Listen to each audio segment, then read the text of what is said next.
defining your own worth has very little to do with the words you use, but it has to do with what are the results of your life, what decisions are you taking day by day, and based on those things, people automatically know the price you have placed on yourself. If you want to place a high price on yourself, you have to first win credibility with yourself, meaning you have to own the price you have placed on yourself. And that goes with the choices and the decisions you make every single day. You cannot say, I place a high price on myself, but then keep going to that person you are supposed to leave a long time ago. You cannot say, I place a very high value on myself, then go at a job you hate, but do nothing to learn new skills to get yourself out of that position. You now take every action necessary to make sure that your life matches the price you have placed on yourself. So hi guys, welcome back. I am Eleonora. Now let's start. Your worth is defined by your mindset. It can only come from you, by what you have inside of you, your personality, your qualities, how you carry yourself, how you think about life. I once met a very, very old man. I think he was around 90 years old, maybe even older than 90 years. And he was very wise, of course. Every time I meet someone, I try to take whatever I can from their mind. So I always try to see what I can learn from them. It turns out that he used to be a coach. It was no wonder, because honestly, he was coaching me that day. And he said one thing. He left me with one thing that I think has helped me so much. He showed me a ladder. You want to define your own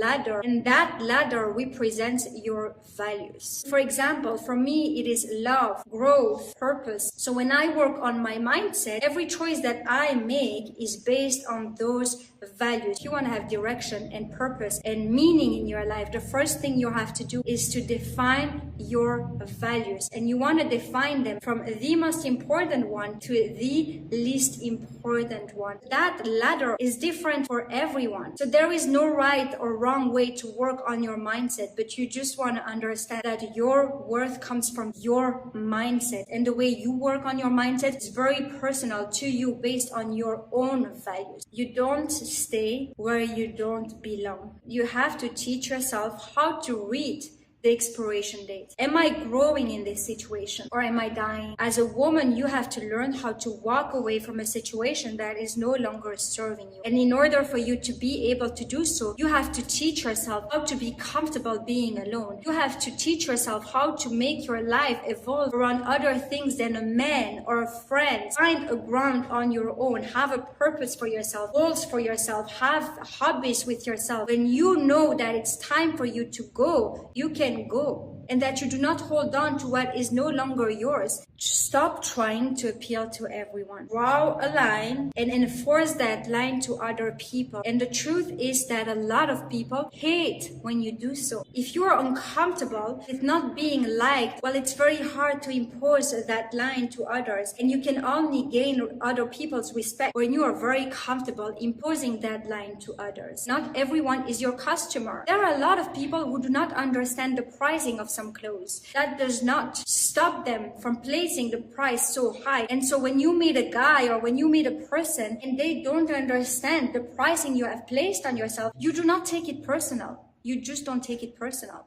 So you have to be unbreakable. You have to realize that no one in this world has the power to break you. It's the reframing process from seeing that person has done that to me. And instead of saying that, where you are handing all your power to the other person, you take responsibility for yourself. And you realize that it is not the other person, but it is my choices, because I did not know any better. But now I know better, and I will do better, not closing off my heart, but guarding it to have the right people enter in. It's a two-way street. Whatever you're going through, whether that is a competition, whether that is anxiety, whoever is trying to harm you, you have to be so strong inside of you that that person can feel your strength simply by thinking about you. It is happening on a soul level. It is your inner state. You are standing within yourself. You never put yourself into a victimization position. I do not second guess myself. Whatever you want in your life, you have to trust that you have the ability to do it. You have trust in a higher power. I call it God. If I have someone in front of me who asks me for something and I promise them that I'm going to do that for them, I'm going to to keep my word. Now, I am human and I make a lot of mistakes. Now, imagine what God can do for you when you trust His promise. And so when God makes your promise, and God makes your promises by the desire He places in your heart, well, you have to have confidence that He will make His promise come true. You have trust in your ability to achieve whatever you want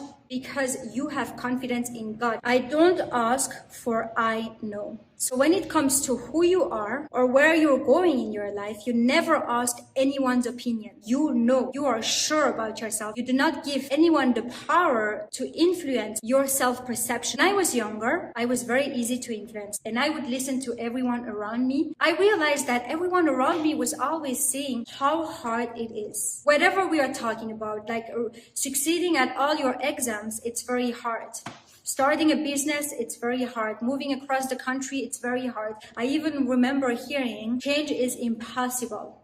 And so I would just accept whatever they were saying. Everything became hard for me. I even believed that I couldn't change because they said change is impossible, you never change. It is only when I started realizing that maybe what they were saying is not true for me, because to me it doesn't seem hard. So why should I accept their limits as mine simply because they're with 10 and I am alone? It is only when I said to myself, you know what, I'm going to listen to my intuition and I'm going to believe, even if everyone says that it is not so, I'm going to believe what I'm feeling inside of me and I'm going to go with that. And so I started doing that. I started really believing that and stopped listening to the group, but instead listening to my gut. And everything started becoming easier for me. I would always achieve the things that I said to myself that I will. And this is what I want you to realize. Don't make other people's limits yours and listen to your gut, not the group. Okay guys, this is it for today. Thank you so much for watching. I hope it was helpful. Thank you so much for watching and I'm going to see you very soon.